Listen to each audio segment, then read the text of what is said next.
Maka pergilah Abram dari Mesir ke tanah Negeb dengan istrinya dan segala kepunyaannya, dan Lot pun bersama-sama dengan dia. Adapun Abram sangat kaya, banyak ternak, perak dan emasnya. Ia berjalan dari tempat persinggahan ke tempat persinggahan, dari tanah Negeb sampai dekat Betel, di mana kemahnya mula-mula berdiri antara Betel dan Ai. Ke tempat mezbah yang dibuatnya dahulu di sana. Disitulah Abram memanggil nama Tuhan. Juga Lot yang ikut bersama-sama dengan Abram mempunyai domba dan lembu dan kemah. Tetapi negeri itu tidak cukup luas bagi mereka untuk diam bersama-sama, sebab harta milik mereka amat banyak, sehingga mereka tidak dapat diam bersama-sama. Karena itu terjadilah perkelahian antara para gembala Abram dan para gembala Lot. Waktu itu orang Kanaan dan orang Feris diam di negeri itu. Maka berkatalah Abram kepada Lot, "Janganlah kiranya ada perkelahian antara aku dan engkau, dan antara para gembalaku dan para gembalamu, sebab kita ini kerabat. Bukankah seluruh negeri ini terbuka untuk engkau? Baiklah pisahkan dirimu daripadaku. Jika engkau ke kiri, maka aku ke kanan. Jika engkau ke kanan, maka aku ke kiri." Lalu Lot melayangkan pandangnya dan dilihatnya lah bahwa seluruh lembah Yordan banyak airnya, seperti taman Tuhan, seperti tanah Mesir, sampai ke Zoar. Hal itu terjadi sebelum Tuhan memusnahkan Sodom dan Gomora. Sebab itu Lot memilih baginya seluruh lembah Yordan itu. Lalu ia berangkat ke sebelah timur dan mereka berpisah. Abram menetap di tanah Kanaan, tetapi Lot menetap di kota-kota lembah Yordan dan berkemah di dekat Sodom. Adapun orang Sodom sangat jahat dan berdosa terhadap Tuhan. Setelah Lot berpisah daripada Abram, berfirmanlah Tuhan kepada Abram, "Pandanglah sekelilingmu dan lihatlah dari tempat engkau berdiri itu ke timur dan barat, utara dan selatan. Sebab seluruh negeri yang kau lihat itu akan kuberikan kepadamu dan kepada keturunanmu untuk selama-lamanya. Dan aku akan menjadikan keturunanmu seperti debu tanah banyaknya, sehingga jika seandainya ada yang dapat menghitung debu tanah, keturunanmu pun akan dapat dihitung juga. Bersiaplah, jalanilah negeri itu menurut panjang dan lebarnya, sebab kepadamu lah akan kuberikan negeri itu." Ayat yang ke-18. Sesudah itu Abram memindahkan kemahnya dan menetap di dekat pohon-pohon tarbantin di Mamre, dekat Hebron, lalu didirikannya lah mezbah di situ bagi Tuhan. Shalom. Yuk, hari ini kita lanjutkan yang kemarin tentang Abram. Tapi hari ini kita kan lebih banyak bicara tentang Lot juga. Ya, kita mulai dari ayat yang pertama. Tapi sebelumnya saya akan mengulang sedikit bahwa Lot itu ponakan dari Abram, di mana adik bungsunya itu ayahnya Lot, adik bungsu daripada Abram.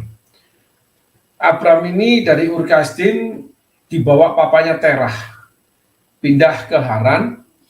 Nah, di sana Abram itu yang sulung, Nahor itu yang nomor 2, lalu Haran itu yang nomor 3, yang bungsu. Setelah itu Terah melahirkan anak-anak laki dan perempuan, tetapi yang ditulis itu 3, saudara. Nah, dari Haran Abram dipanggil Allah untuk masuk di dalam panggilan Allah. Abram berpunya anak, sehingga Abram dengan Sarah istrinya yang masih saudaranya dia, itu betul saudara, memang masih saudara dengan Abram, gitu. Sepupu. Lalu mereka bertiga dengan Lot dibawa ketika Lot masih kecil, sehingga mereka berjalan dan sampai kepada peristiwa Mesir di mana Abram itu menjual istrinya kepada Fir'aun karena kelaparan. Tetapi kita temukan ayat firman Tuhan yang menyatakan bahwa Abram itu takut kehilangan hartanya, saudara. Jadi Abram itu bukan orang miskin saat itu. Tapi karena dunia sedang dilanda untuk yang namanya kelaparan, Abram takut menjadi miskin.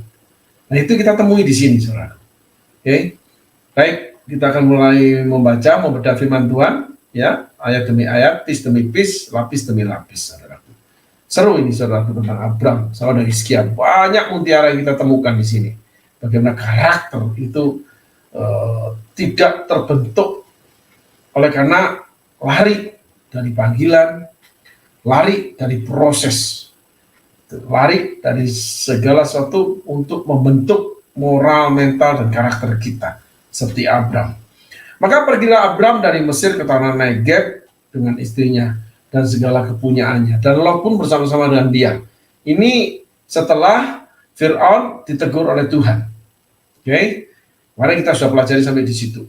Ayat 2. Adapun Abram sangat kaya, banyak ternak, perak, dan emasnya. Jadi Abram masuk ke Mesir itu bukan dalam keadaan miskin, karena Fir'aun memberikannya tidak membuat Abram kaya. Cuma menambahkan harta Abram, iya. Adapun Abram sangat kaya, banyak ternak, perak, dan emasnya, enggak ditulis karena keluar dari Mesir, Fir'aun memberikan banyak harta kepada Abram. Enggak tulis seperti itu. Alkitab itu jujur, saudaraku. Tetapi ada banyak hal yang tersembunyi harus kita gali mutiara-mutiaranya. Salah satu tentang karakter. Ya, di mana Allah beberapa saat belakangan ini banyak membuka karakter-karakter yang baik dan karakter yang buruk yang ada pada setiap tokoh-tokoh Alkitab, saudara. Yuk, kita lanjut lagi ayat ketiga. Ia berjalan dari tempat persinggahan ke tempat persinggahan dari tanah Negeb sampai dekat Betel, di mana kemahnya mula-mula berdiri antara Betel dan Ai. Nah, di sini Abram itu bertemu dengan Allah, lalu dia memberi persembahan 2 kali dia dalam perjalanan sejak dari Haran, dia memberi persembahan kepada Allah. Oke, ayat keempat. Ke tempat mezbah yang dibuatnya dahulu di sana, disitulah Abram memanggil nama Tuhan. Nah, Abram ini memberi persembahan kepada Tuhan, dipanggil ikut visi Tuhan, dan Abram ini menjadi kaya, gitu, saudaraku. Sampai orang yang ikut Abram itu jadi ikut kaya, seperti Lot, gitu, saudaraku. Kenapa Lot jadi kaya? Karena memang diajarin sama Abram.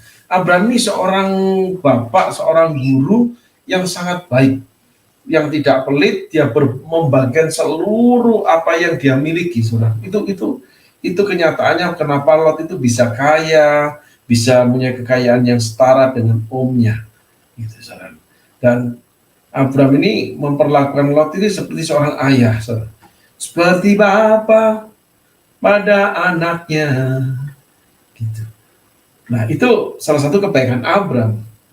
Tetapi kalau kejahatannya, kalau saat ini kita ungkapkan menjual istri bukan karena kelaparan, saudara, tapi takut kehilangan kekayaan. Nah, ini, saudara.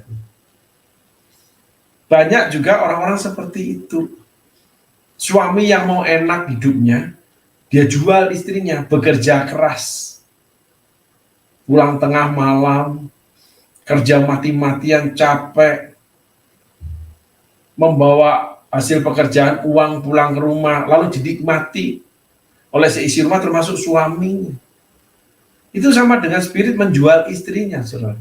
Kan mestinya istri itu yang bekerja ala kadarnya, atau memang kesukaan dia bekerja, entah hobi dia, entah memang dia seorang yang suka bekerja, tapi hasilnya dinikmati oleh istri sendiri. Itu yang saya ajarkan, saudaraku. Bagaimana perempuan itu boleh bekerja, untuk berkarya tuh boleh. Ada perempuan yang memang nggak suka, saudaraku, untuk tinggal di rumah diam. Ada banyak yang suka. Tetapi hasil yang dihasilkan dia itu harus dinikmati oleh dia. Karena di Alkitab ditulis seorang kepala keluarga itu yang memberi nafkah kepada keluarganya. Gitu. Ya, itu 1 Timotius 5 ayat 8. Kalau enggak dianggap murtad, lebih buruk daripada orang tidak beriman. Itu Paulus tulis di sana 1 Timotius 5 ayat 8, saudara. Ya. Nah, di sini Abram itu 2 kali melakukannya. Ternyata kelemahan untuk menjual istri, mendapatkan uang dari istri, itu sulit berubah, saudara. Ketika menyingkir karena ketakutan dengan menyangkal Yesus, itu dilakukan Petrus itu 2 kali, saudara. Yang pertama di zaman Yesus, yang kedua di zaman Paulus. Menyangkal Yesus itu ternyata nggak mudah untuk dihilangkan, saudara. Itu kenyataannya. Seperti itu. Kalau Daud, dia kasus Batseba cuma 1 kali, saudara. Bukan membandingkan untuk berapa kalinya, tetapi memang yang tertulis seperti itu kita boleh asumsikan atau tafsirkan. Abram 2 kali. Ya, kecelakaan Abram itu ya di sana. Makanya Abram ketika disuruh menghampiri Hagar, yang penting dia dapat untung, gitu. It's okay, asik-asik saja. Itu karakter Abram. Jadi ya laki-laki yang mau menang sendiri, enak sendiri, nggak berjeripaya lelah, nggak berpikir itu sampai otak rasanya ngebul, kayak mobil itu udah terlalu panas, overheat, gitu. Nyantai aja. Maka suami-suami seperti itu, ya nggak semua sih, tetapi rata-rata perutnya gembul, saudaraku. Gitu. Bulat, perutnya kayak bola basket. Kenapa? Karena energi yang dipakai untuk berpikir itu sangat besar, saudara. Energi dipakai untuk otot, itu kalorinya tidak sebesar ketika saudara berpikir, apalagi dibarengi dengan stres, depresi. Jadi orang itu kurus. Saya melihat ada sebuah kecenderungan orang-orang yang tertekan, saudaraku, dengan berpikir tanpa berbicara, mengungkapkan apa yang menjadi tekanan itu, kerinduan hatinya, itu rata-rata dadanya melengkung, saudara. Jadi ke dalam begini, saudara, rata-rata. Dan kalau wanita seperti itu menjadi kurus, susah gemuk, saudara. Karena di bawah alam bawah sadarnya, yaitu di inner beauty dia, inner healing dia itu kayak bernanah terus dia. Gitu. Jadi kalau ketemu kasus itu marah terus dia. Gitu. Nah itu tanda-tandanya, saudara. Jadi banyak perempuan itu yang kepahitan terhadap suami, tapi yang tidak terlihat. Menerimanya itu berbeda, saudara. Menerima dengan sukacita, menerima dengan yang namanya ya udahlah, udah seperti ini mau gimana lagi.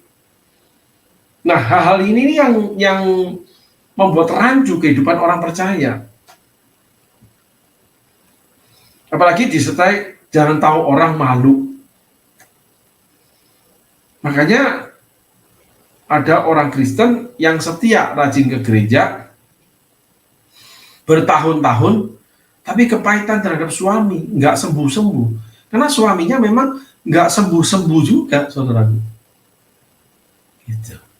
Nah hal inilah yang harusnya diselesaikan oleh gereja.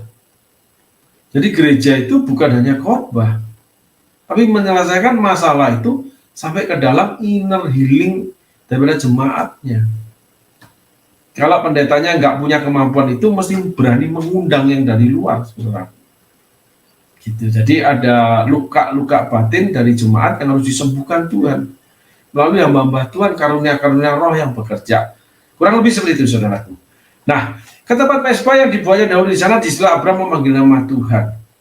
Laki-laki seperti ini, saudaraku, tipe Abram ini, orangnya royal di luar.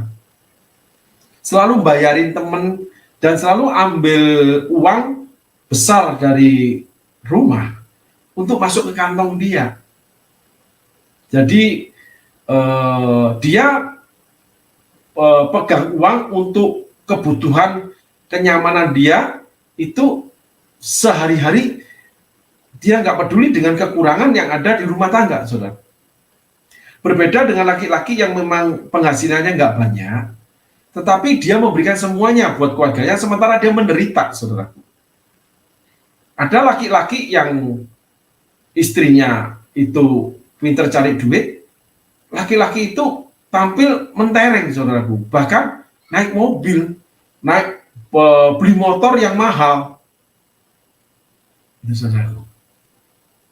Padahal istrinya yang bekerja. Saya punya kesaksian, saudaraku, bahwa pada satu masa dalam pelayanan saya menemui seorang laki-laki yang pergi ke tempat kerja itu kurang lebih nggak sampai 1 kilometer dari rumahnya, itu pakai mobil, saudaraku.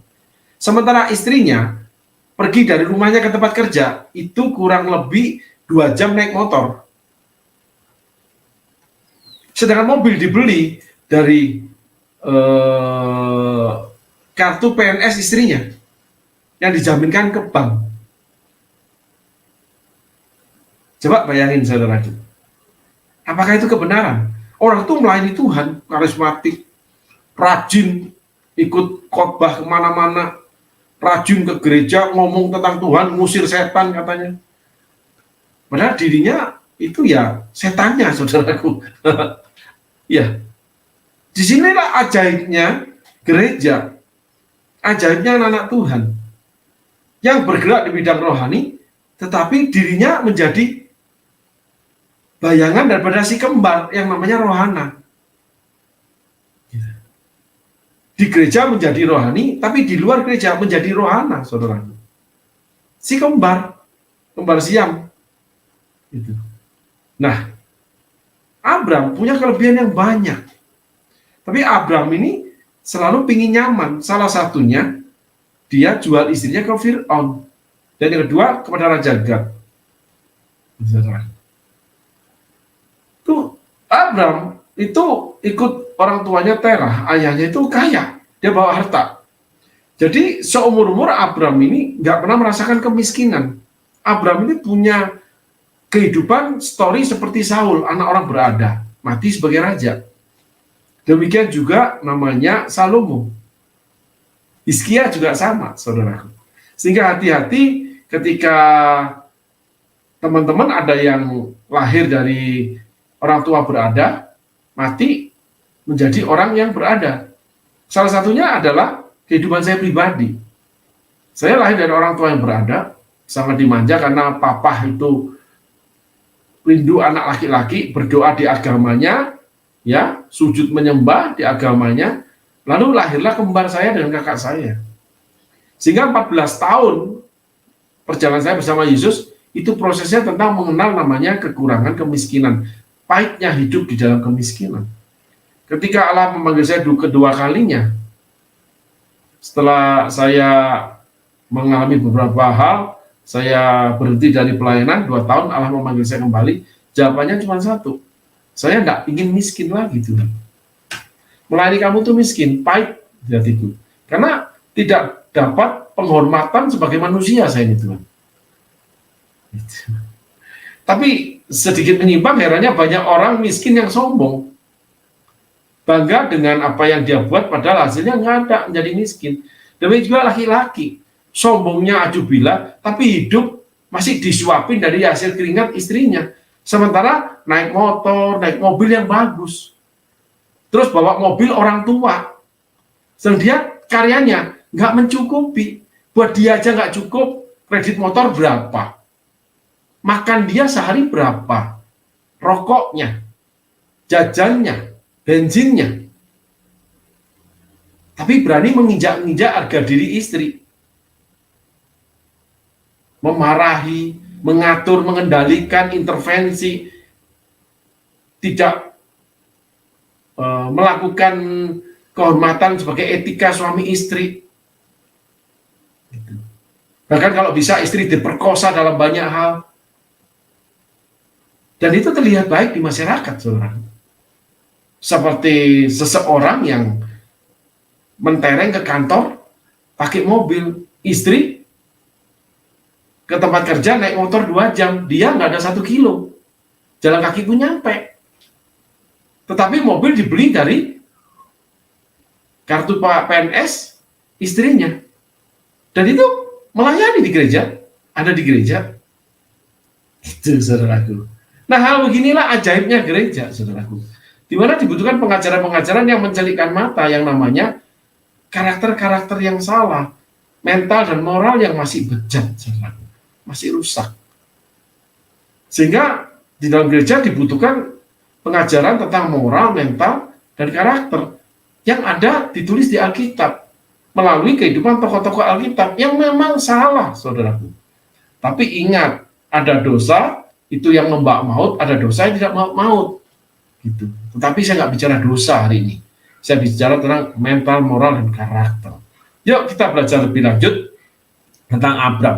Abram itu akhirnya kita ketemukan ketakutan untuk tidak menjadi kaya karena seluruh dunia sedang kelaparan, sehingga dia masuk ke Fir'aun, dia tawarkan istrinya. Kamu mengaku sebagai adik ya?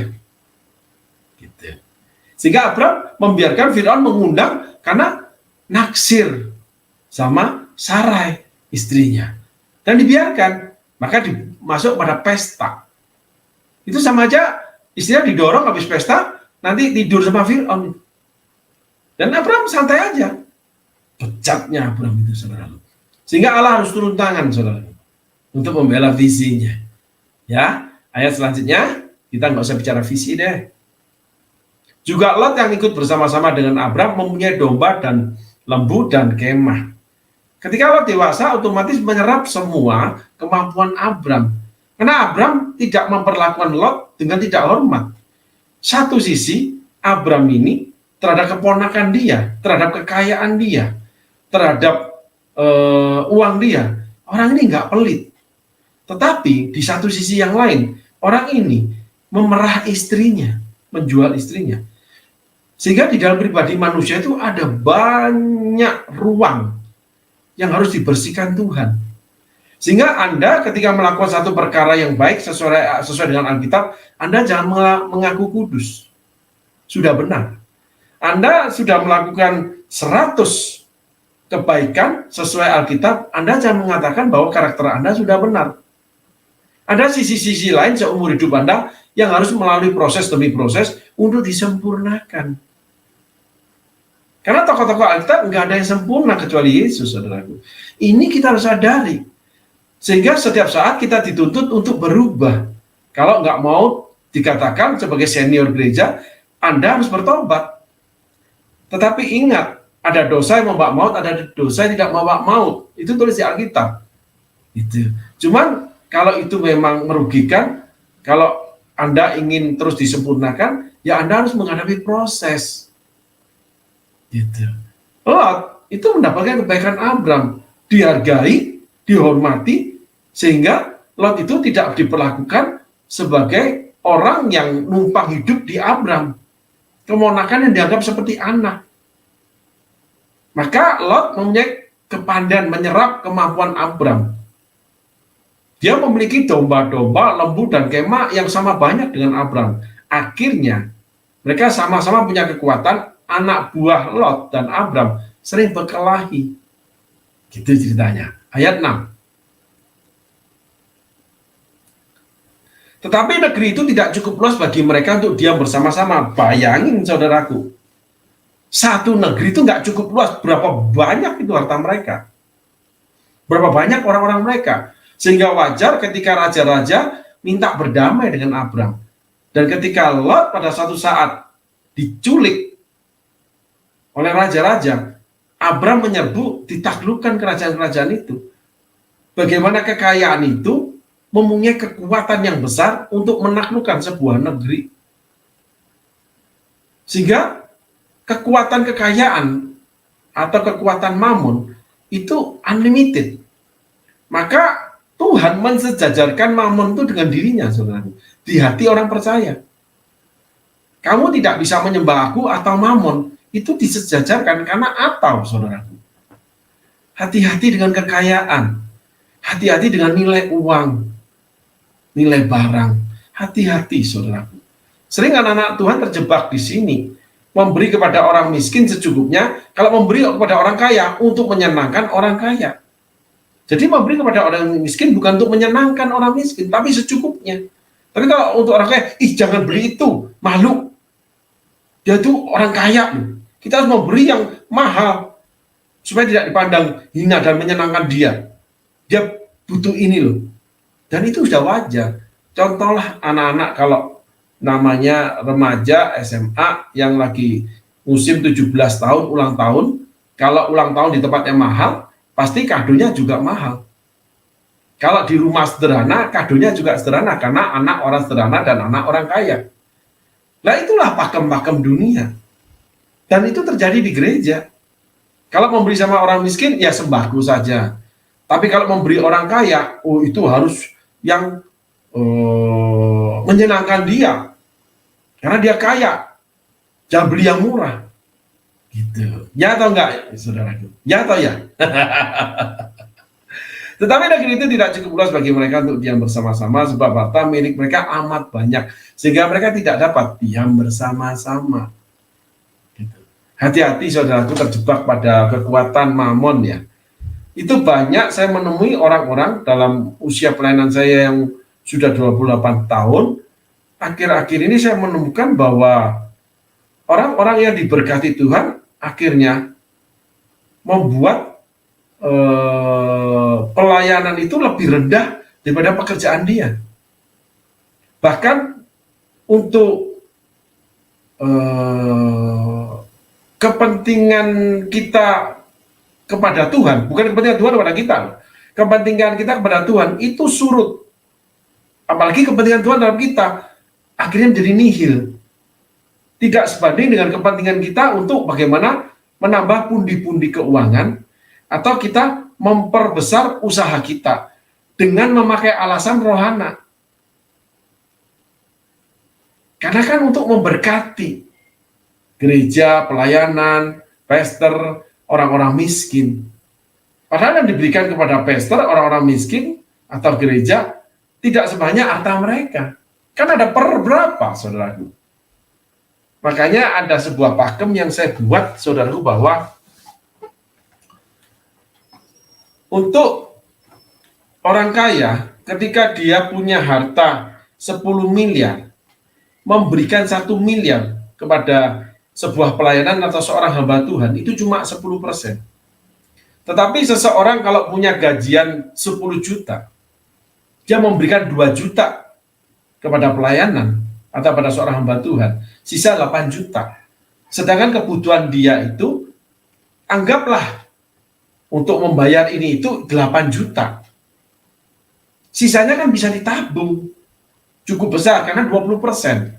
Tapi diberikan kepada Tuhan. Yang orang kaya punya 10 miliar, memberikan kepada Tuhan 1 miliar, sisa 9 miliar. Yang pemakaiannya hanya 1 miliar, saudaraku, 1 bulan.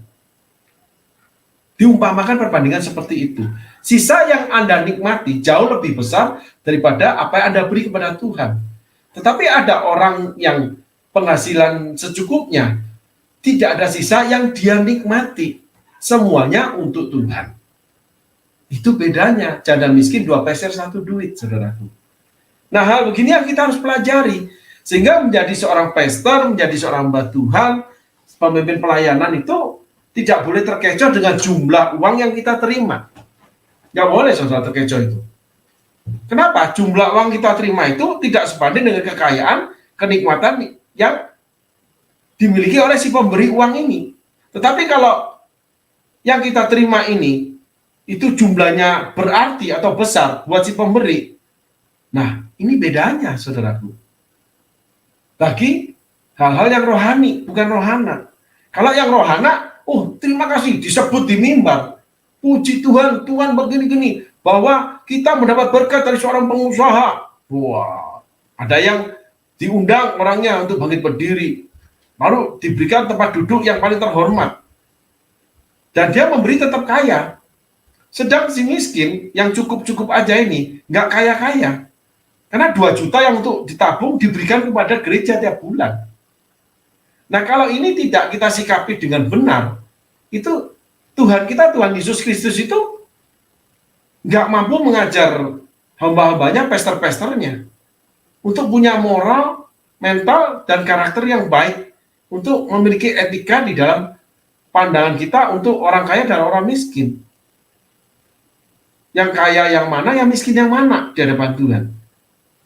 Sehingga masyarakat gereja itu memiliki pandangan ketika orang kaya datang dengan mobil mewah, itu mereka itu sumringah, saudaraku. Kalau nyapa, aduh, hece, gimana? Aduh, gitu. Pasti bawain dan sebagainya. Nice, pokoknya banyak lah. Tapi kalau si miskin, itu apapun tidak akan ditawarkan. Kalau si kaya udah disiapin makannya nih. Makan ini aja, Cek. Makan ini, makan itu. Sudah terlalu banyak dan berebut tuh yang menawarkan tuh. Tapi ketika si miskin datang, nggak ada itu, tanya, udah makan belum? Ya udah, jemput, letakkan di pastori, selesai. Wong sama-sama punya duit, tetapi yang satu kalah banyak duitnya aja, nggak pernah dipanggil-panggil. Yang mendapat warisan puluhan miliar yang dipanggil terus di dalam pertemuan, di dalam candaan, dicandain terus. Dan itu saya lihat banget, saudaraku. Dan ternyata memang orang ini mamonisme. Cuma punya rasa hormat terhadap mereka yang punya uang banyak. Yang dapat uang banyak itu ya kastanya di bawah, saudaraku. Gitu. Tetapi Abram ini seseorang yang tentang uang itu dia asik, saudaraku. Cuman untuk kehilangan uang dia nggak asik, saudaraku. Gitu. Sehingga kejahatan itu juga patut dibedah, diteliti, ditelisik, lalu dipelajari. Jadi kejahatan itu punya warna berbeda, punya wajah yang berbeda, saudara. Besar kecilnya juga berbeda. Kalau kita mau belajar kelemahan, kekurangan, juga sikap-sikap dari mental, moral, karakter dari saudara-saudara kita. Di mana kita harus belajar untuk akhirnya menjadi sebuah pengetahuan untuk diajarkan. Supaya orang sadar, ada hal tidak baik yang mesti diubahkan oleh Tuhan melalui sebuah proses. Sehingga saya sendiri mengalami dari anak orang Belanda yang kalau memberi orang uang itu rasa sayang banget kehilangan uang. Tetapi kalau untuk pesta-pesta, untuk teman-teman apalagi yang sama-sama punya duit, itu kita gengsi-gengsian, jor-joran bahasanya. Tapi kalau untuk si miskin, hitung-hitungan, saudaraku. Dulu sebelum kenal Yesus. Tapi setelah kenal Yesus, saya jor-joran untuk orang miskin, habis-habisan. Tapi permasalahannya orang miskin juga habis-habisan menghabisi saya. Nah, ini kita belajar lagi karakter Lot. Orang yang tidak tahu terima kasih, orang yang tidak tahu diri, orang yang melupakan masa lalunya terhadap orang yang berbuat baik kepada dia. Gitu, saudaraku. Sehingga ada quote yang di dalam grup WA kami yang saya dapatkan dari seseorang bahwa anjing yang diberi makan tuannya nggak pernah menggigit tangan tuannya. Anjing yang diberi makan dari tangan tuannya tidak akan menggigit tangan tuannya. Tetapi manusia yang diberikan makan dari tuannya itu menggigit tuannya, saudaraku. Nah, ini kita penting, banyak terjadi dalam kehidupan ini, orang ditolong malah menghancurkan yang menolong. Ya, itu karakter-karakter yang ada. Datang ke gereja sebagai orang penuh masalah, dipenuhi dengan masalah keuangan, hutang, rumah tangga, sebagainya. Ketika sudah dipulihkan melalui pelayanan-pelayanan di dalam gereja, lalu bertumbuh dan hidup yang diberkati, menjadi terhormat. Berbalik, menghancurkan pelayanan yang menghidupi dia, menumbuhkan dan menjadikan dia orang terhormat. Gitu. Sama dengan suami yang hidup dari uang istri untuk menjadi terhormat. Itu saya lakukan dulu, saudaraku. Karena dulu saya terakhir menjadi laki-laki simpenan dari perempuan kaya. Kalau pacaran selalu dengan perempuan kaya. Kalau perempuan miskin nggak lama saya pacaran, cuma untuk saya tidurin aja. Tapi kalau untuk perempuan kaya, itu lama saya, saudara, kalau pacaran. Awalnya saya yang keluar duit, selanjutnya dia yang banyak keluar duit untuk saya. Itu sebelum kenal Tuhan, saudara. Tetapi setelah kenal Tuhan, saya membiayai seluruh kehidupan banyak orang percaya, termasuk keluarga. Di mana sebagai laki-laki kita harus jungkir balik, bukan menjual istri seperti Abram. Tidak memakai mamon sebagai ukuran, tetapi kemiskinan menjadi sebuah ukuran untuk memberi. itu berbeda. Sehingga memberi orang kaya, memberi senyum aja mahal. Untuk ditemui aja saya mahal. Orang yang ada di kelompok kami sendiri, orang-orang yang lama di pelayanan ini, ketika diberkati Tuhan, malah lebih sulit untuk tanda kutip mendapatkan perhatian dari pastornya. Mestinya begitu, saudara. Lebih banyak mendapat teguran untuk diarahkan dan sebagainya. Nah, itulah kehendak Tuhan dalam perbedaan di dalam orang percaya, saudaraku, yang tipis-tipis banget. Karena tidak banyak orang yang mau belajar dan mengajarkan hal seperti ini. Abram, dia mengajarkan tentang keuangan kepada Lot, sehingga Lot pun menjadi orang murah hati seperti Abram. Tetapi Lot juga punya kebejatan yang sama tentang perempuan seperti Abram. Gitu. Ketika di Sodom Gomora, anaknya yang masih perawan diserahkan kepada sekian banyak laki-laki untuk diperkosa. Ketika malaikat Tuhan datang, lalu penduduk Sodom dan Gomora itu ingin menyodomi mereka. Lalu Lot menawarkan anak gadisnya 3 orang, saudara. Bejatnya Lot ini. Sama dengan Abram menawarkan istrinya kepada Fir'aun. Sehingga menurut saya, keuangan itu sangat rentan untuk proses pembentukan Tuhan. Rata-rata orang diberkati, akhirnya beberapa hal di dalam moral, mental, dan karakter mereka tidak terbentuk, bahkan semakin jahat, semakin buruk, saudara. Gitu. Ini cuman kesaksian aja, tetapi kalau diapresiasikan dengan keberadaan Abram dan Lot, itu memang relevan, saudara. Sangat nyata. Ayat selanjutnya. Maaf, saudaraku, saya agak duduk kurang bagus, kurang tenang, karena tangan kiri saya agak sedikit kurang nyaman, saudaraku. Karena itu terjadilah perkelahian antara gembala Abram dan para gembala Lot. Waktu itu orang Kanaan dan orang Feris diam di negeri itu.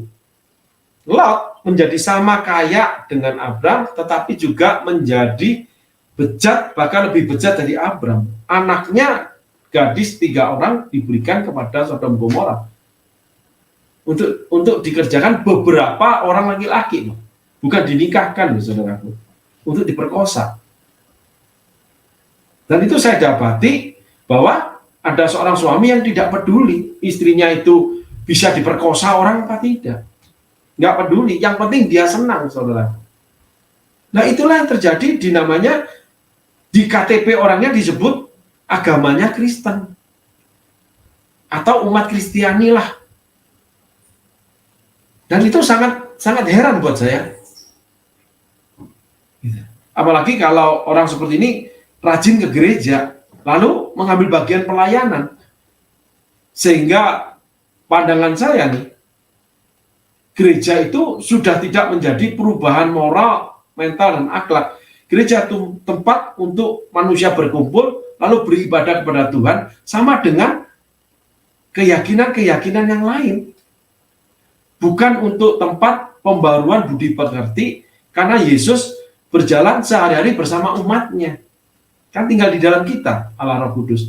Nah, hal begini nih yang membuat rancunya sebuah gereja, sehingga untuk kemurnian di dalam gereja itu sulit didapatkan, apalagi hal masalah keuangan. Sangat riskan. Seorang hamba Tuhan apabila berani berbicara tentang keuangan terhadap orang-orang kaya, itu akan terusir dari pelayanan. Dan pelayanan itu mengalami sendiri, saudara. Sehingga saya menyadari bagaimana peristiwa para gembala Abram dengan gembala Lot. Ayo kita perdalam lagi di ayat selanjutnya, saudara.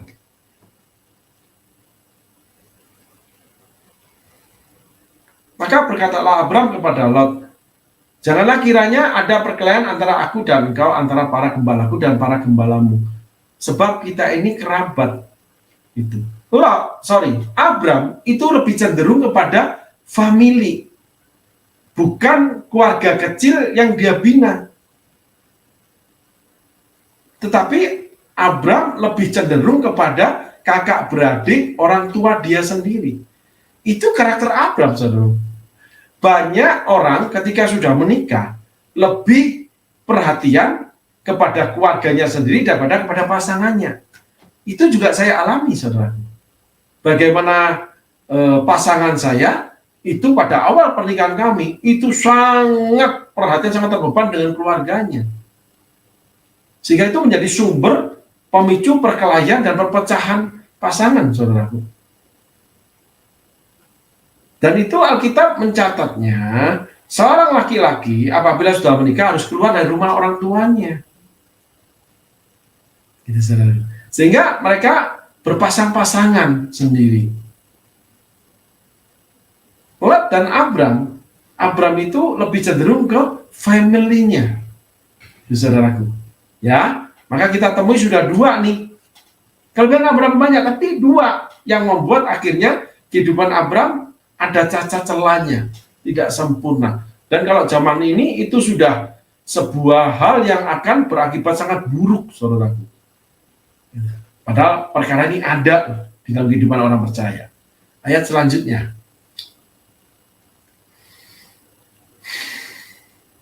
Bukankah seluruh negeri ini terbuka untuk engkau? Baiklah, pisahkan dirimu daripadaku. Jika engkau ke kiri, maka aku ke kanan. Jika engkau ke kanan, maka aku ke kiri. Nah, di sini ada sebuah karakter Abram yang lebih rela berkorban untuk keluarganya daripada pasangannya. Ini sangat berbahaya, saudaraku. Untuk adik kakak, itu dia bela mati-matian. Sedang untuk pasangannya, enggak. Inilah salah satu pemicu lagi untuk rusaknya hubungan suami istri, saudaraku. Sekali lagi Alkitab memerintahkan kita bahwa kalau kita sudah berumah tangga harus berpisah dengan orang tua. Bahasa sekarang itu harus hidup mandiri. Apalagi orang tua yang selalu ikut campur masalah anak-anaknya, termasuk ikut campur dalam kehidupan pribadi mantunya. Itu akan memisahkan pasangan suami istri, saudaraku. Sehingga Abram dan Sarah ini nanti kalau kita bahas, Tuhan beri kesempatan, itu mereka sangat jauh hubungan suami istrinya, saudaraku. Cuman yang ada itu cuman seks aja bagi Abram. Karena Sarah juga sama. Sarah itu memandang enteng Abram karena merasa diri cantik. Sehingga kalau dia berhadapan dengan Firaun dengan Raja Gad, bagi dia nggak masalah. Mereka pasti suka maku. Mungkin seksoy. Body gitar Spanyol gitu loh, saudaraku. Nah, saudara, bodinya gitar kopong. Kopong, saudaraku. Gitar Spanyol itu kalau ditabuh, kalau saudara putus itu senar, aduh, baru juga mulai udah capek, bobo, apalagi besok paginya masuk angin, kerokan, ya ampun, ya. Sarah betul-betul seorang wanita yang tangguh luar biasa. Tapi Abram nggak menghargai Sarai. Dan Sarai tidak menghargai Abram karena merasa dia cantik, banyak yang mau sama dia. Lah disinilah terjadi proses kebakaran rumah tangga, saudaraku. Hampir semua rumah tangga kalau punya karakter ini, sebagai suami, sebagai istri, itu akan kebakaran rumah tangganya, saudaraku. Kisah Abram dan Sarah ini menjadi sebuah rantaian untayan mutiara, saudara. Rangkaian untayan mutiara. Salah satunya tentang rumah tangga, tentang sikap suami istri. Sehingga sikap yang dibangun itu Abram dan Sarah ini banyak yang akhirnya membuat mereka itu terlihat bersama-sama sampai tua, punya anak, tetapi di dalamnya hubungannya nggak baik-baik saja, saudara. Sarah itu seorang perempuan yang sombong, merasa cantik, merasa banyak laki-laki mau dia, raja-raja aja sampai mau, memang cantik dia. Sedang Abram ini, dia menjual kecantikan istrinya, kemampuan istrinya. Gitu. Padahal diberkati Tuhan. Karena Abram nggak mau hidup miskin. Gitu saudaraku. Nah ini sumber perkara yang awal ya kita pelajari ya saudaraku. Ya. Nah, selanjutnya Abram tuh lebih terbeban pada keluarga familinya dia, kakak beradik, orang tua. Maka itu menambahkan lagi beban perpecahan suami istri. Karena pasangan harus diutamakan nomor satu, saudaraku. Bukan kakak beradik atau orang tua. Kalau sudah menikah, baik laki-laki perempuan harus peduli dengan keluarga intinya dulu, yaitu pasangan dia dan anak-anaknya, baru kepada orang tua harus memberi. Itu dikatakan oleh Yesus. Alkitab memerintahkan, saudaraku. Ya, termasuk perjanjian lama. Kita harus memberi terhadap orang tua, tapi tidak mengambil makanan minuman yang di rumah. Termasuk kasih sayang. Sangat berbahaya rumah tangga seperti ini. Anak yang selalu menjadi anak tidak menjadi orang dewasa yang mandiri. Sehingga saya setuju kalau anak itu salah satu fungsinya dalam hidup kita itu titipan Tuhan. Apalagi ada orang tua seperti gini saudaraku, banyak itu termasuk di dalam keluarga kami. Bahwa anak itu adalah investasi. Lu gua gede sampai hari ini lu jadi begini, jasanya siapa? Gua yang kerja seumur hidup untuk gedein lu. Artinya, dia menanam investasi yang pada suatu waktu memberi keuntungan.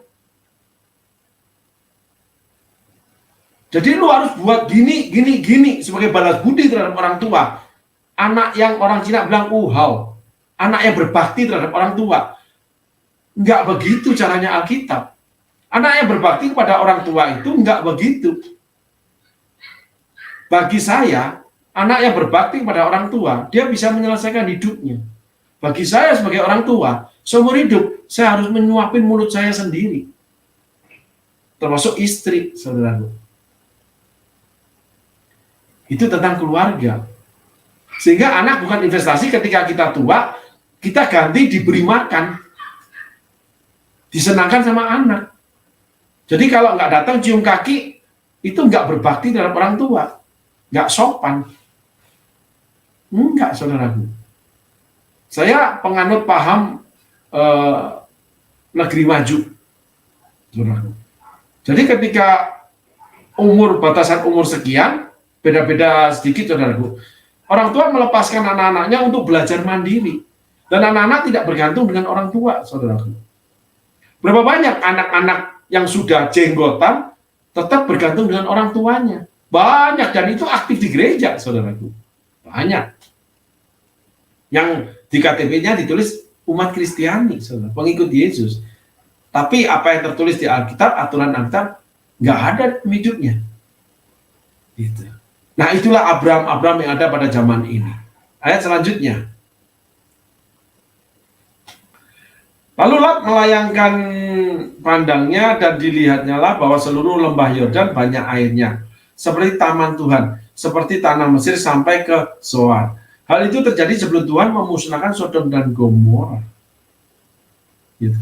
Lot ini lebih berbahaya lagi daripada Abram. Selalu mengambil yang terbaik dalam hidupnya, selalu yang menguntungkan, nggak tahu namanya terima kasih, nggak tahu budi baik yang pernah diterima dari seseorang. Orang-orang seperti gini itu kalau boleh disamakan kisah tokoh Alkitab itu namanya Raja Hizkia. Saudara, bahkan mengorbankan anaknya untuk jadi sida-sida.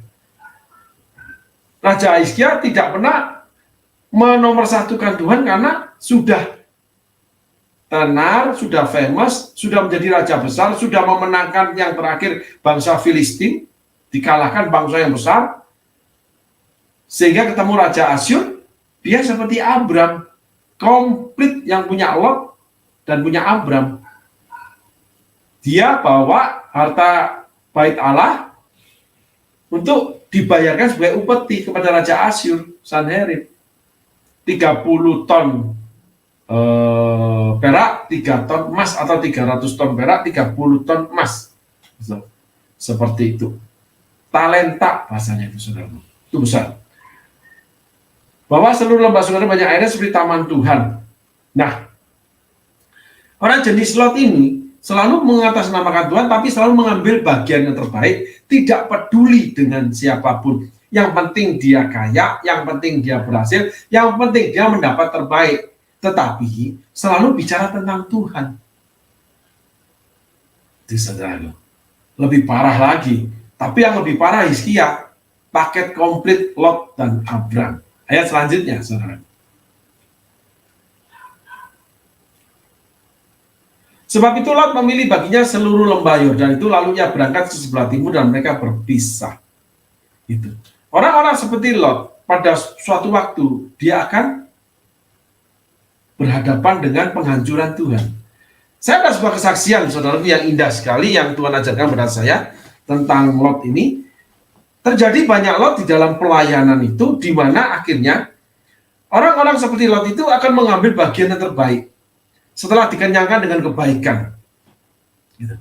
Tetapi akhirnya yang mereka miliki itu hancur, membuat mereka itu bahkan kalau mereka itu punya duit jadi minus, jadi berhutang. Kalau terhormat jadi terhina, saudaraku. Itu orang seperti Lot yang mengambil pilihan sungai Yordan tetapi meniadakan kebaikan Abram, sehingga Abram ini dikorbankan. Sehingga orang seperti Lot akan lari pergi kepada tempat-tempat terbaik, orang-orang yang terbaik lagi daripada orang-orang seperti Abram yang pernah berbuat kebaikan untuk mendapatkan keuntungan yang lebih benefit atau kesempatan yang lebih baik. Gitu.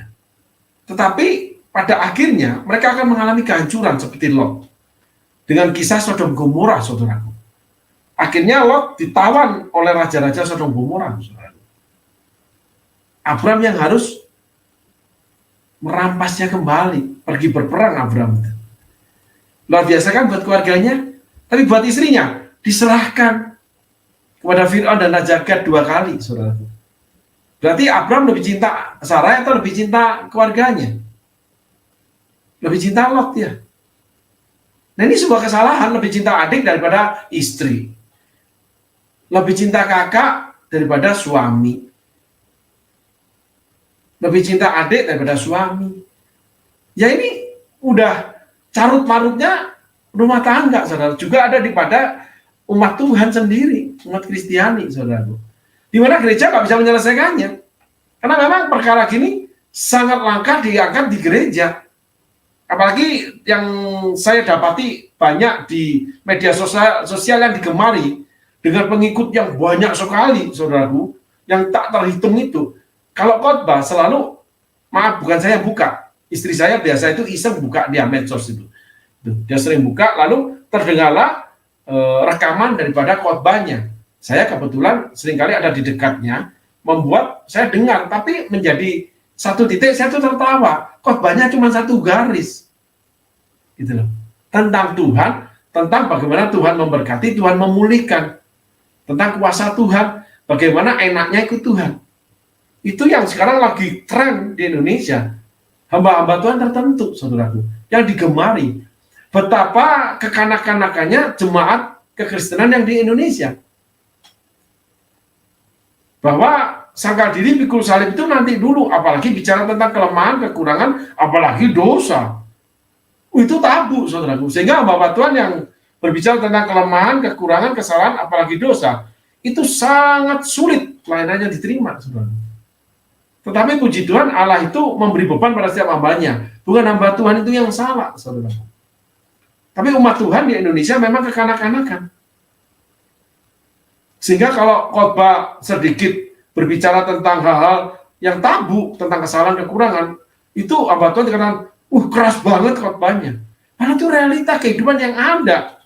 Bukannya dipikirkan untuk bagaimana bertanya atau berdoa pada Tuhan mencari jalan keluar tentang kisah hidupnya yang nggak pas, malah memilih nggak usah mendengarkan hamba Tuhan seperti itu. Bahkan ada yang berbalik mengatakan sesat.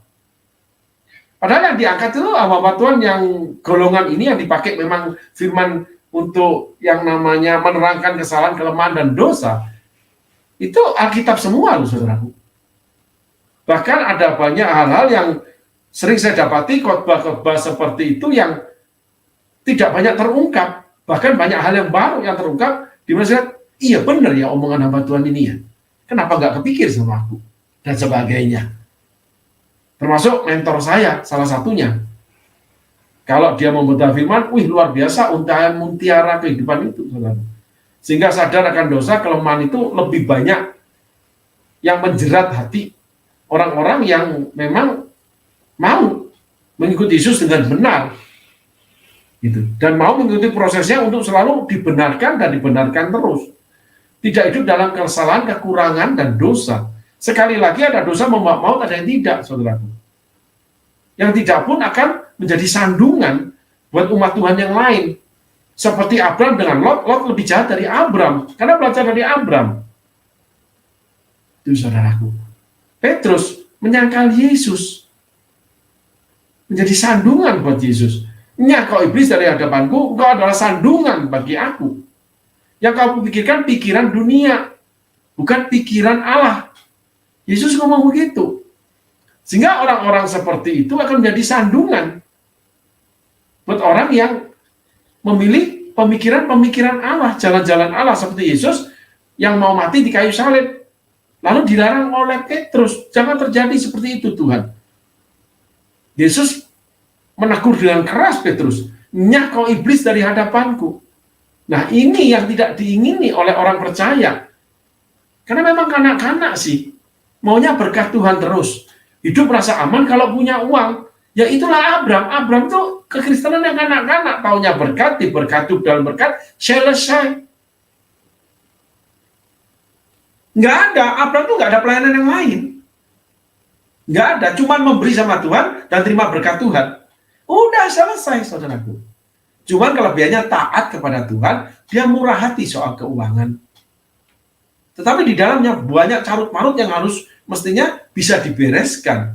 Tapi puji Tuhan ketika semua diizinkan Tuhan, akhirnya menjadi sumber pelajaran buat kita hari ini, saudaraku. Ya, yuk ayat selanjutnya.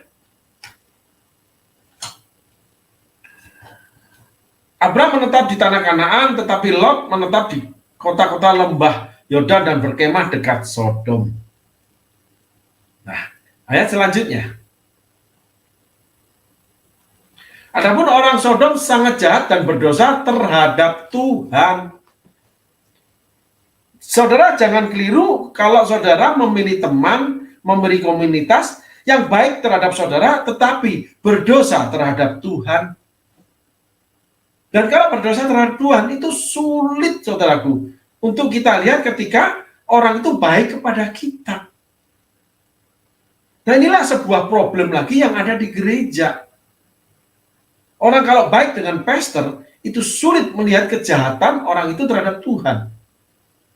Apalagi kalau orang itu jejelin pastornya dengan berkat.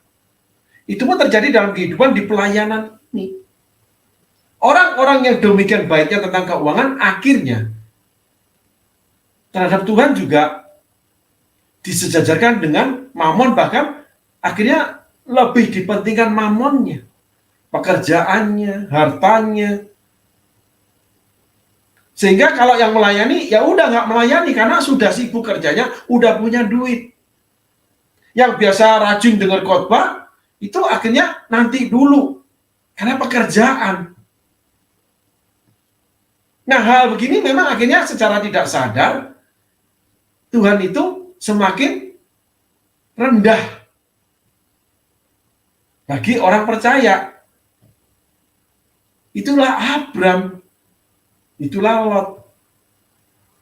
Saudaraku. Itulah Lot dengan Abram.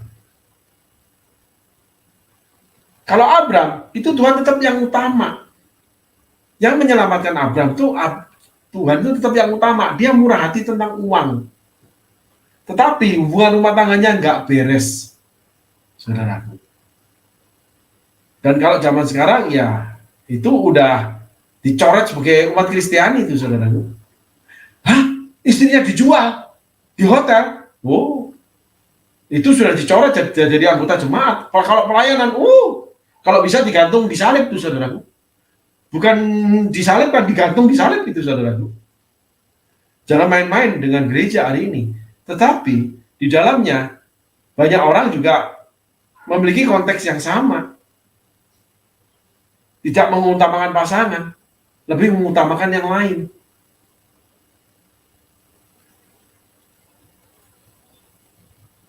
Ada juga karena memang pihak pasangan itu merasa bisa mendapatkan orang lain.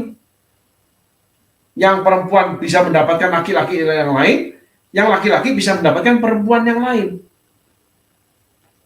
Nah, inilah carut-marutnya rumah tangga, saudaraku. Mau orang Kristen maupun non-Kristen. Di mana Alkitab mengajarkan itu adalah karakter, saudaraku. Saya ada mendapatkan di media sosial bahwa ada imam-imam yang memberitakan tentang hubungan seks dengan jelas sesuai dengan kitab yang mereka anut. Di dalam kekristenan, untuk kejelasan hal-hal tertentu seperti imam-imam yang mendapatkan dari kitab mereka itu sangat jelas ditulis, bahkan alatnya disebutkan, bagaimana melakukannya. Kalau Kristenan itu nggak jelas, saudaraku. Nah, hal begini memang menjadi sebuah polemik di mana masing-masing gereja, masing-masing hamba Tuhan memiliki hukum sendiri-sendiri. Tetapi saya ingin mengatakan bahwa itulah kekayaan tubuh Kristus, saudaraku.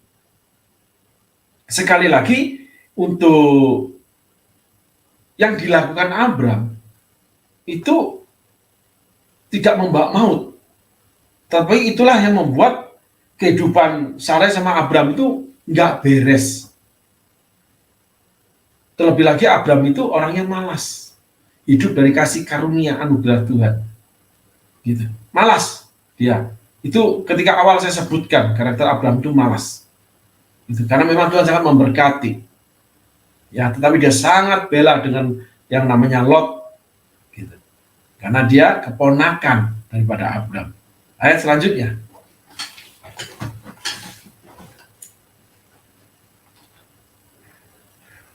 Setelah Lot berpisah daripada Abram, berfirmanlah Tuhan kepada Abram, pandanglah sekelilingmu dan lihatlah dari tempat engkau berdiri itu ke timur dan ke barat, utara dan selatan. Ayat selanjutnya. Sebab seluruh negeri yang kau lihat itu akan kuberikan kepadamu dan kepada keturunanmu untuk selama-lamanya. Coba saudara perhatikan ayat 14. Sebab seluruh negeri yang kau lihat itu akan, setelah Lot berpisah daripada Abram, berfirman Tuhan kepada Abram. Kenapa mesti menunggu Lot, saudaraku? Untuk detailnya Tuhan bicara.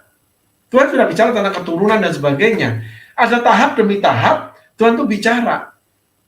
Sehingga kalau untuk memperdalam hubungan saudara dengan Tuhan, memperdalam apa yang Tuhan bicarakan kepada saudara, untuk saudara dibuat lebih mengerti Tuhan, lebih tahu tujuan Tuhan dan sebagainya, harus ada lot yang ada dalam hidup saudara itu berpisah dengan saudara lebih dahulu.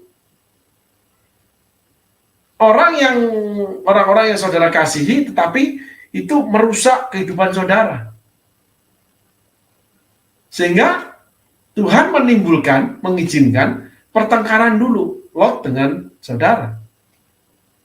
Dan Tuhan akan menyatakan, Lot itu orang-orang yang serakah, yang tidak tahu berterima kasih, tidak pernah mengingat budi baik seseorang.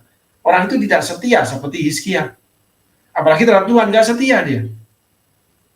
Sehingga saudara harus dipisahkan dulu dengan Lot, dengan karakter-karakter Lot yang ada di kehidupan saudara. Orang-orang seperti Lot itu diizinkan Tuhan untuk berkelahi dengan saudara. Saya teringat perkataan Yusuf yang mengatakan bahwa manusia mereka-reka yang jahat, Allah mereka-reka yang baik. Tuhan sanggup kok membela kita kalau kita benar. Buktinya Abram yang punya kesalahan demikian hebat, dengan keadaan kontur sekarang, Abram sampai mati dibela Tuhan kok. Buktinya terhadap Fir'aun yang dikutuki, Raja Gad yang dikutukin. Bukan Abramnya. Tetapi Abram tetap kanak-kanak rohani sampai dia meninggal. Kanak-kanak rohani. Buktinya apa? Nah, Ishak dan Ismail. Abraham tidak pernah bisa menyelesaikan kok masalah rumah tangganya. Sampai mati nggak bisa selesaikan. Gitu. Dan yang berkuasa selalu Sarai. Urusan Hagar yang dia berikan, lalu untuk mengusir Hagar, mengusir Ismail, itu semua keputusan Sarai. Sehingga saya sarankan saudara menjadi laki-laki, jadilah pembuat keputusan. Jangan penerima keputusan. Apalagi sebagai kepala rumah tangga, pemimpin jemaat, pemimpin pekerjaan. Anda lah pembuat keputusan, tapi terimalah masukan-masukan untuk Anda pertimbangkan. Karena feeling Anda yang akan bekerja kalau Anda dipimpin Tuhan. Enggak pun mereka orang dunia banyak yang berhasil karena mereka punya feel, rasa untuk talenta mereka, rasa bagaimana mereka mendapat duit, rasa bagaimana mereka bisa berhasil. Kan yang berhasil bukan cuma umat Tuhan, kan yang berhasil bukan cuma orang yang dengar suara Tuhan, kan yang berhasil bukan cuma orang yang dapat bertemu dengan Tuhan, karena nggak ada hubungannya itu, saudara. Itu. Sehingga Abram itu banyak keputusan hidupnya itu ditentukan oleh Sarai. Gitu. Maka laki-laki seperti itu yang banyak keputusan istri, menerima keputusan bawahan, istri atau apapun untuk dilaksanakan, apalagi cuma untuk mendapatkan untung, itu adalah Abram. Mereka punya sifat kanak-kanak yang tidak akan pernah bertumbuh dewasa, saudara. Kalau untuk karakter Lot, itu tidak akan berubah, saudara. Jahat. Gitu. Lot akhirnya melahirkan Bani yang jahat. Bani Amon dan Amoni. Saudara. Itu keturunan Lot. Hizkia itu turunannya ditawan menjadi sida-sida. Jadi orang rendahan. Jadi budak orang lain. Nah, hal begini kita hari ini belajar, saudaraku. Dan beberapa saat bahkan ini Allah selalu mengungkapkan hal seperti ini. Di mana kita harus menghindarinya. Sehingga untuk menjadi seorang pemimpin itu harus punya absolutely keputusan. Walaupun itu mungkin salah untuk sementara waktu. Tapi seorang pemimpin juga punya hak untuk belajar dari kesalahannya. Seorang pemimpin tidak benar terus, tetapi kalau dari kesalahannya, dia nanti menjadi lebih benar lagi. Dengan belajar dari kesalahan, saudaraku. Itulah hakikat pemimpin sejati. Bukan pemimpin yang ingin benar terus, yang ingin selamat terus, ya seperti Abram. Walaupun memang dia diberkati Tuhan, tapi karakter dia kanak-kanak, moral dan mentalnya apalagi nggak baik, saudaraku. Itu selalu mengulang kesalahan yang sama, nggak bisa berubah. Terus dia akan melahirkan orang-orang seperti Lot, mengasihi orang-orang seperti Lot, dan orang-orang seperti Lot itu lebih jahat lagi, saudara. Mengorbankan keturunan, nggak pernah tahu berterima kasih. Apapun dikorbankan, yang penting dia selamat. Itulah Hizkia. Lot sama Hizkia hampir sama, beda-beda tipis. Ayat selanjutnya, saudaraku. Sebab seluruh negeri yang kau lihat itu akan kuberikan kepadamu dan kepada keturunanmu untuk selama-lamanya. Kalau Lot, dia pilih sendiri. Dan tidak abadi, saudaraku.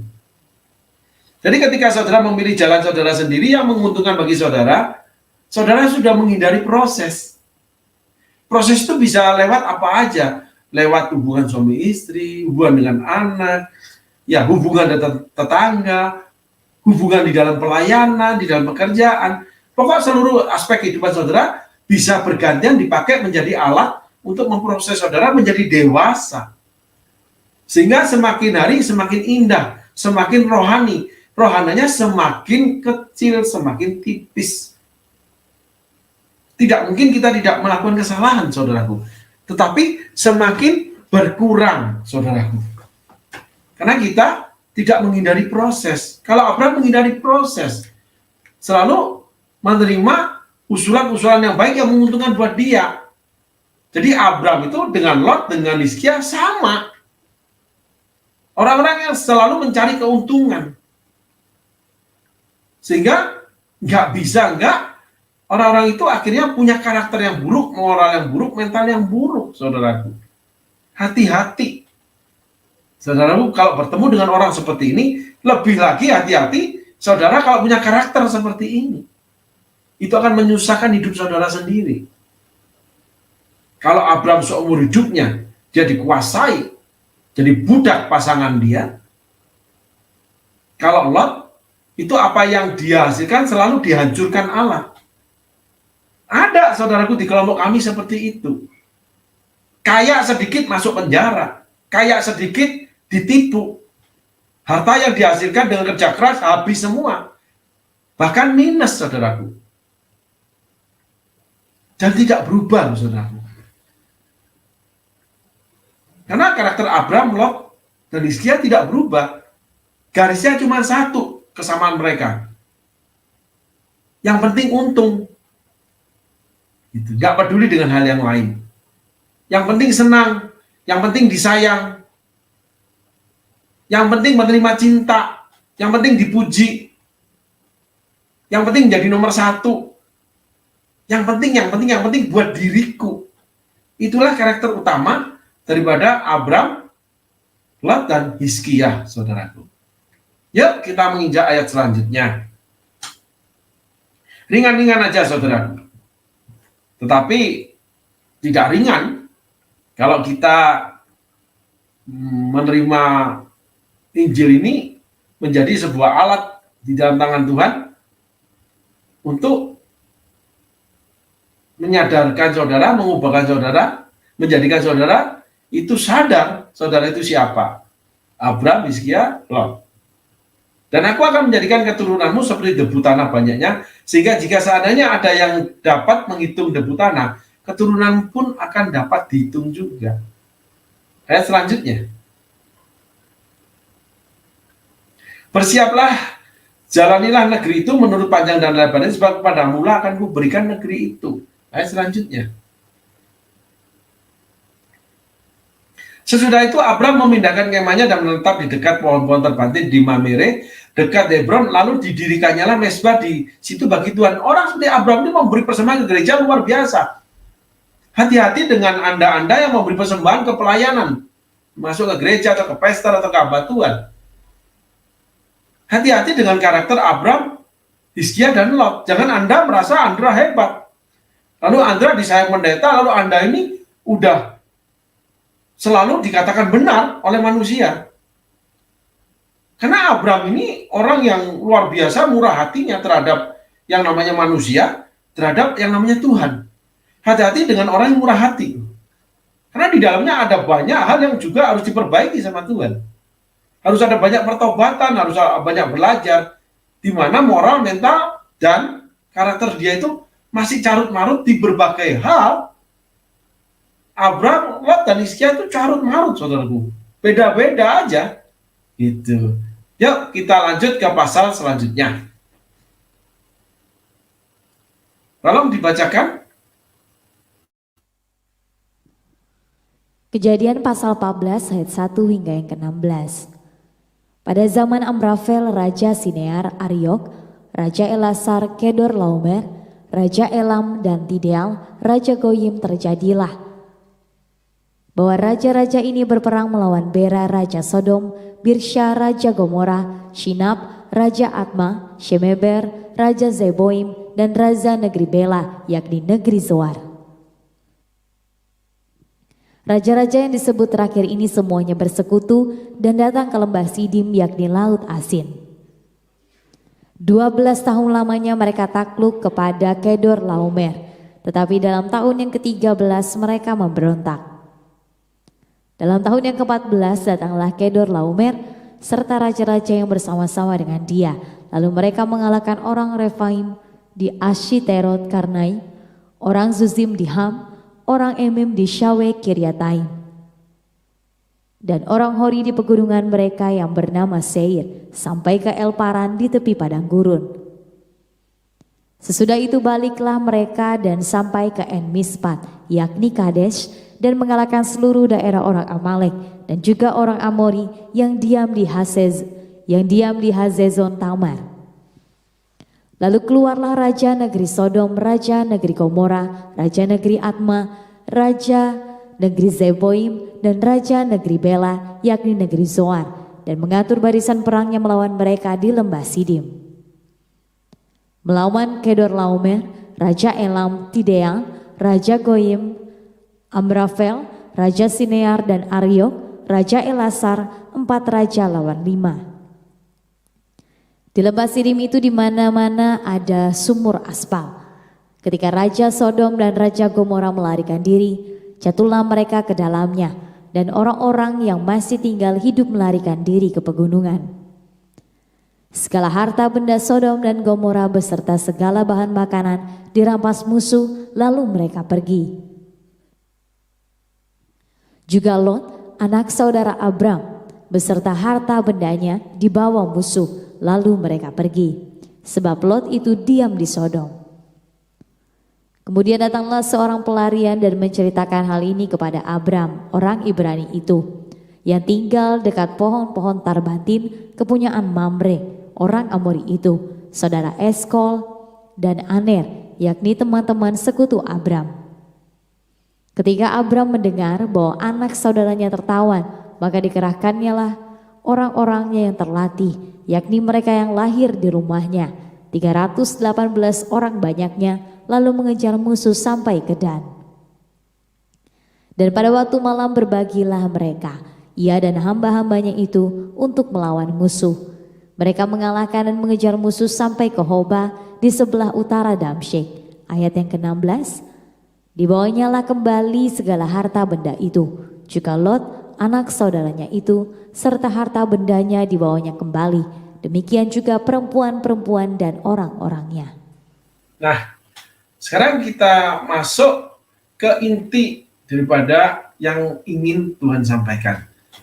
Di awal, di pasal yang ke-13, kita membicarakan jembatan-jembatan di mana Tuhan membukakan untayan mutiara bagaimana karakter mental, moral daripada Abram yang salah, yang buruk, yang dosa, tetapi tidak dianggap dosa sama Tuhan.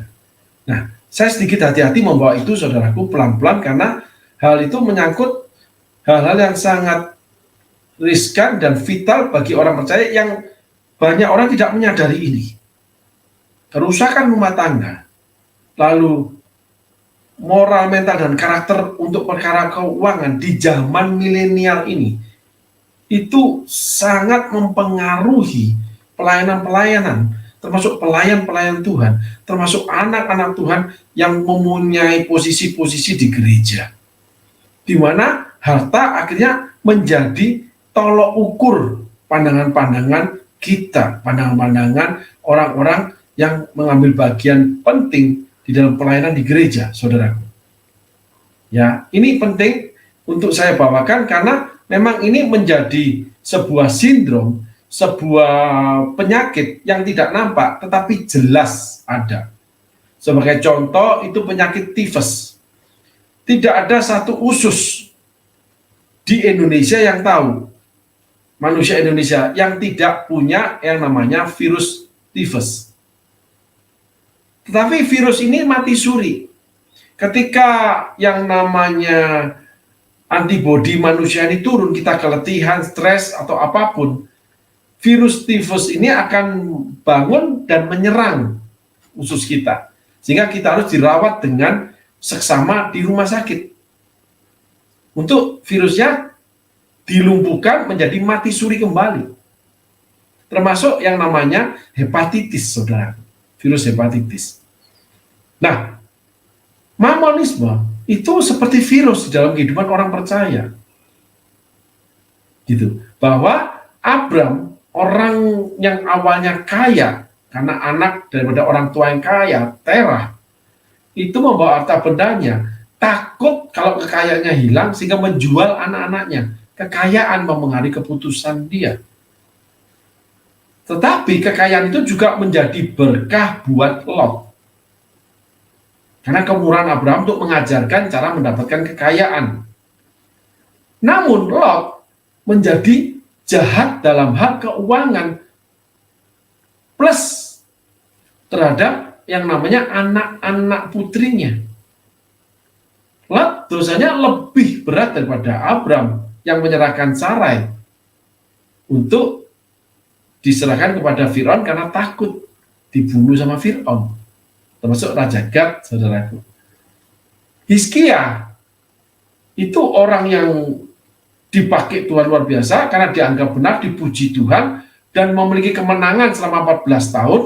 Tetapi pada tahun ke-15 ketika Tuhan menguji dia, ternyata Tuhan tidak menjadi yang utama ketika dia sudah punya kekayaan, sudah punya kekuasaan.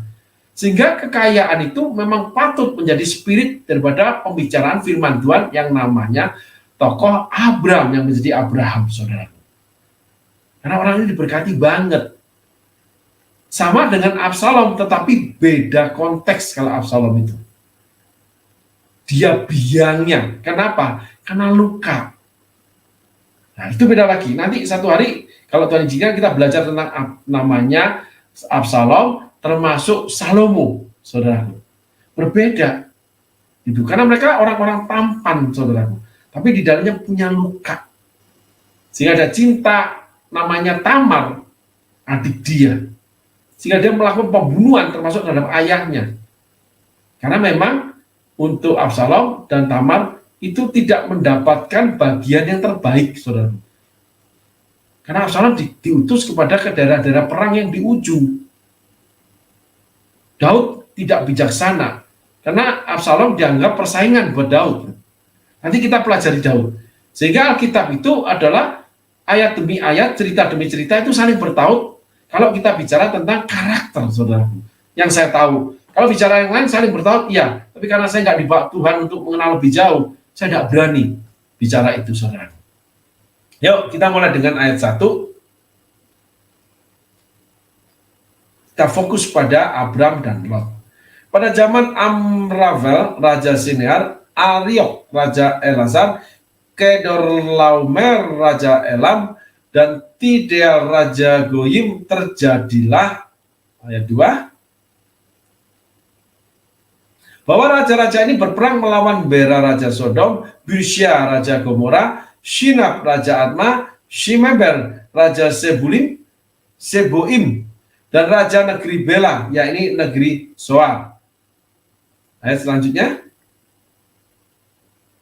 Raja-raja yang disebut terakhir ini semuanya bersekutu dan datang ke lembah Sidim, yaitu Laut Asin. Ini terkenal 5 raja melawan 4 raja, saudara. Perang 5 raja dengan 4 raja. Ayat selanjutnya. 12 tahun lamanya mereka takluk kepada Kedorlaomer, tetapi dalam tahun yang ke-13 mereka memberontak. Ayat 5. Dalam tahun yang ke-14 datanglah Kedorlaomer serta raja-raja bersama dengan dia, lalu mereka mengalahkan orang Refaim di Ashiterot, Karnaim, orang Zuzim di Ham, orang Emim di Syawe, Kiryataim. Kalau bahasa Ibrani gitu, saudara. Saya nggak bisa. Dalam tahun yang ke-14 datanglah Kedorlaomer serta raja bersama dengan dia. Lalu mereka, ayat selanjutnya.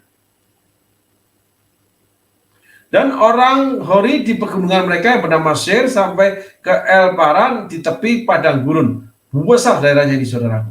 Kalau saudara pelajari mappingnya, peta pemetaan kekuasaan Israel. Sesudah itu baliklah mereka dan sampai ke En Mispat, yaitu Kades, dan mengalahkan seluruh daerah orang Amalek dan juga orang Amori yang diam di Hazezon Tamar. Ayat selanjutnya. Lalu keluarkan raja negeri Sodom, raja negeri Gomora, raja negeri Adma, raja negeri Seboim, dan raja negeri Bela, yaitu negeri Soar, dan mengatur barisan perangnya melawan mereka di lembah Sidim.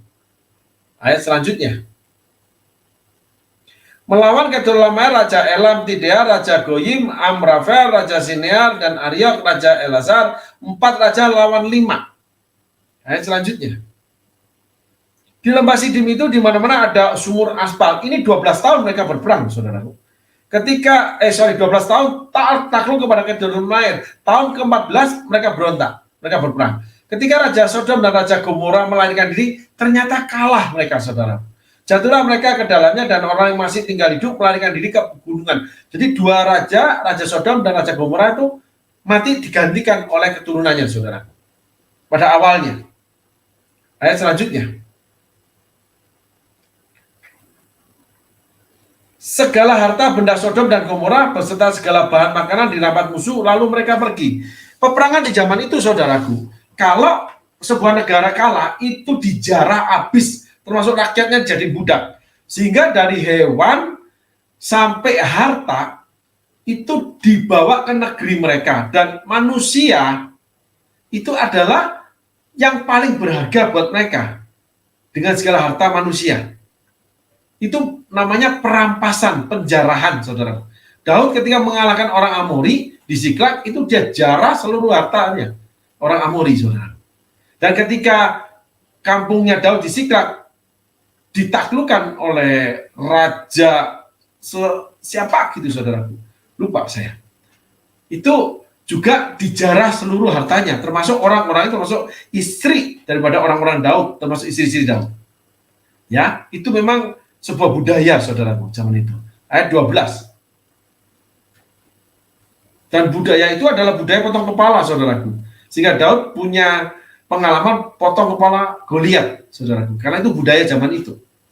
Juga Lot, anak saudara Abram beserta harta bendanya dibawa musuh, lalu mereka pergi, sebab Lot itu diam di Sodom. Nah, hasil daripada Lot memilih yang terbaik. Lot dijarah, saudara, habis. Nanti ketika Sodom Gomora dimusnahkan Tuhan, Lot cuma diselamatkan, dirinya yang selamatkan, saudara. Hartanya enggak.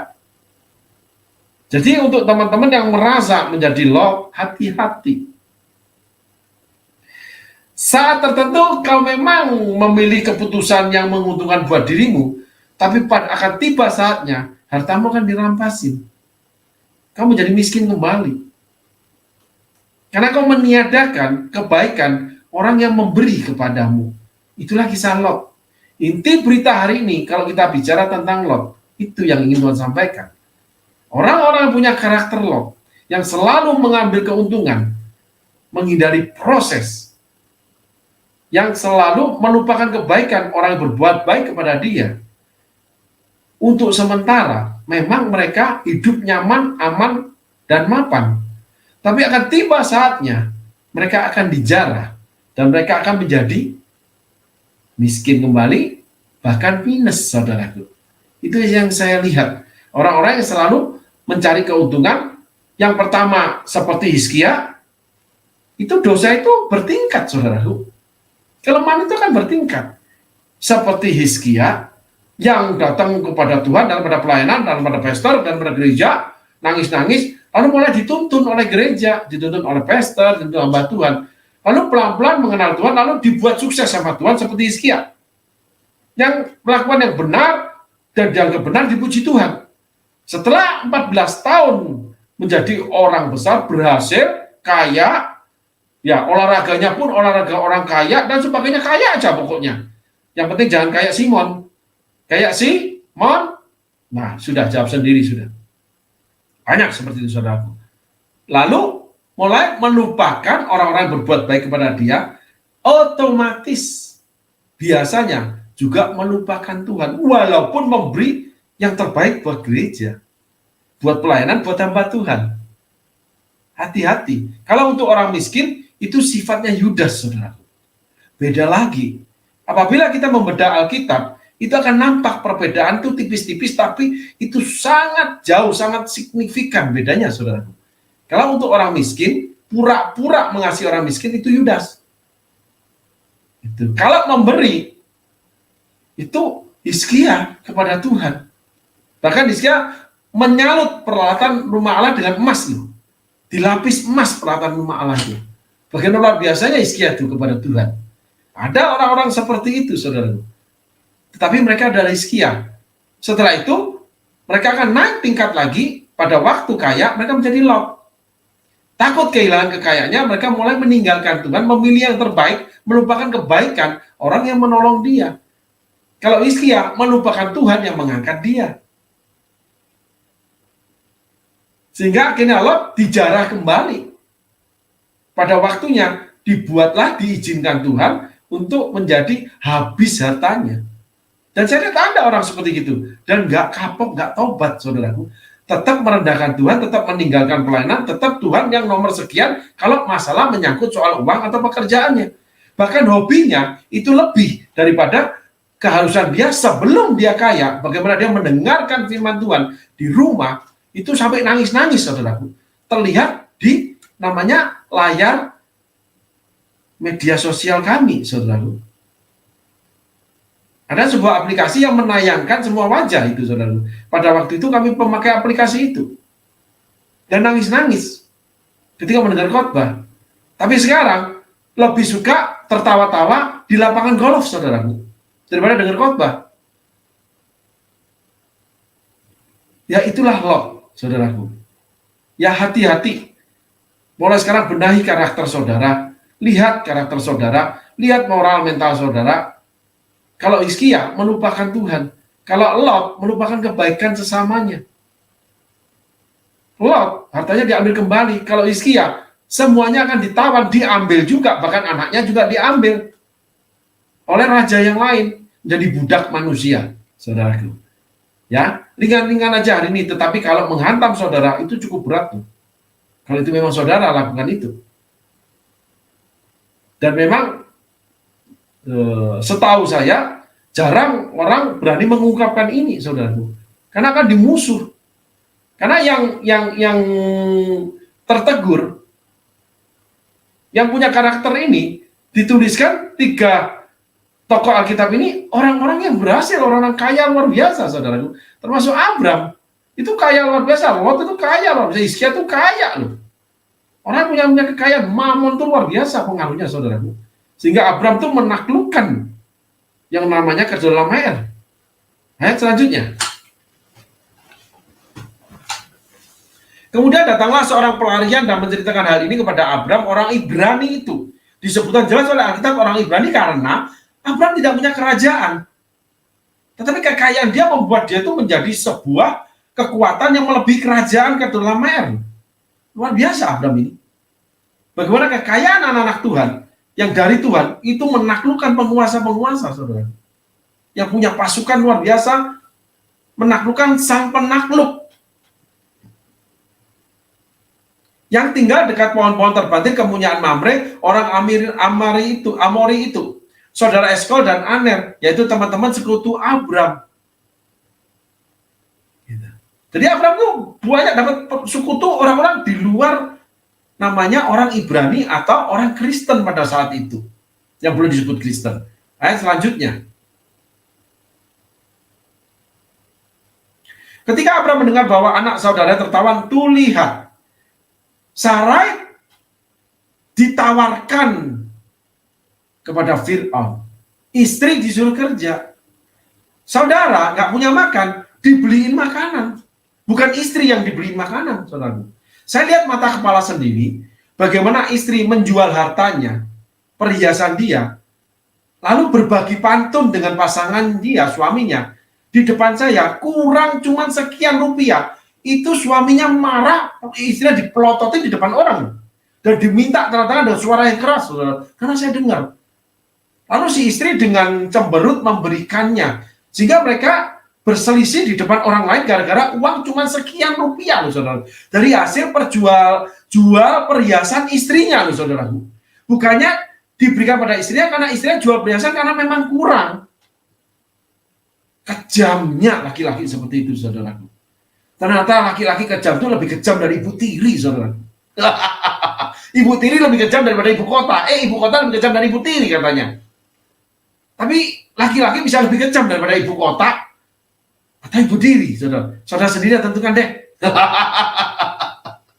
Ketika Abram mendengar bahwa anak saudara tertawan, maka dikerahkan nyala orang-orangnya yang terhati, yaitu mereka lahir di rumahnya 318 orang banyaknya, lalu mengejar musuh sampai ke Dan.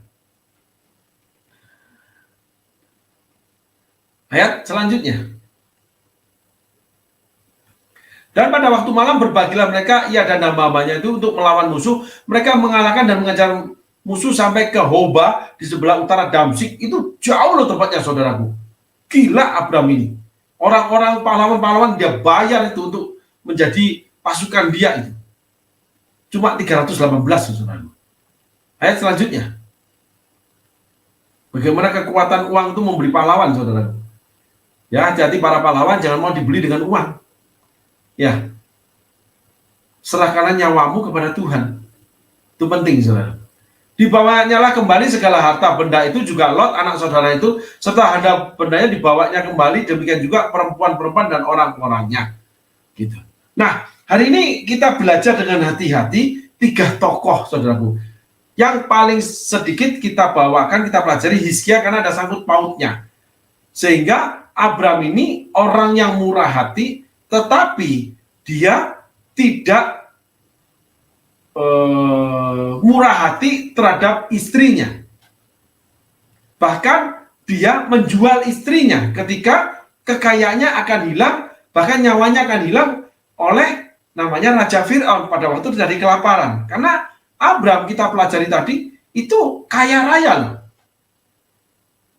Walaupun ditambahkan harta dari Fir'aun, tetapi Abram itu kaya. Memang Abram itu keluar dari Haran itu sudah kaya. Dan Tuhan memberkati Abram sesuai dengan janjinya. Sehingga Abram bukan orang miskin yang menjual istri. Naik tingkat lagi pengetahuan kita, Abram orang kaya jual istri. Ternyata banyak orang kaya itu jual istri, saudara. Itu Abram. Ya, sehingga ada suami-suami yang mentereng, tetapi kekayaannya dari istrinya. Bahkan memerah istrinya, bahkan memperbudak istrinya. Udah suruh kerja rumah tangga, sudah kerja semuanya, ya uang dipakai dia untuk hal-hal yang tidak pantas nilainya. Beli segala sesuatu yang terbaik. Yang penting di kantong ada uang, istri susah nggak peduli. Itulah Abram. Kembali lagi naik tingkat menjadi Hizkia. Hizkia itu adalah orang yang pertama kali memerintah usia 25 tahun, tetapi dia menerima kekuasaan dari ayahnya, di mana para panglima ayahnya, pemimpin-pemimpin ayahnya itu jauh lebih tua dari dia. Sehingga Hizkia yang dimuridkan oleh Nabi Yesaya itu mengenal Tuhan. Maka Hizkia datang pada Tuhan dan melakukan semua perintah Tuhan dengan baik. Ada orang-orang seperti Hizkia. Karena Hizkia melakukan yang benar dan Allah menyebut itu benar, dipuji Allah, maka Allah memberkati menyertai seluruh namanya pemerintahan Hizkia, sehingga Hizkia menjadi raja yang berhasil, di mana Hizkia mengalahkan sebuah bangsa yang besar namanya bangsa Filistin. Saudaraku, yang kita kenal dari kasus Goliat. Itu bangsa yang besar, saudaraku. Maka ketika Raja Asyur datang, Hizkia ternyata hatinya sudah menjauh dari Tuhan. Dia meminta pertolongan Mesir. Lalu dia berdamai dengan Raja Asyur. Terus dia bawa harta kerajaan Allah. Orang-orang seperti Hizkia adalah orang-orang yang membawa persembahan korban kepada Tuhan, tapi dibayarkan untuk kepentingan bisnisnya lebih dahulu. Itu orang-orang memang nggak setia. Ada orang seperti itu, saudaraku. Bayar untuk Tuhan itu yang terakhir.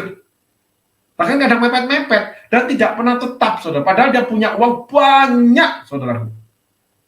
Seenaknya sendiri, karena memang Tuhan itu tidak menjadi yang utama. Awalnya yang utama orang ini. Nangis-nangis sama Tuhan. Wah, memberi kepada pelayanan. Mau susah, ngangkat barang dan sebagainya. Wes pokoknya bela mati pelayanan. Ternyata setelah dia kaya, berhasil, dia menjadi Hizkia. Jadi kepentingan Tuhan itu yang nomor sekian. Lalu kita kenal lagi Lot. Lot adalah orang yang dididik Abram, yang kenal Allah, orang yang diajar Abram untuk namanya bagaimana menjadi kaya. Ketika Lot sudah kaya, Lot memilih yang terbaik yang menguntungkan buat dia, tidak peduli lagi dengan orang yang membuat dia kaya.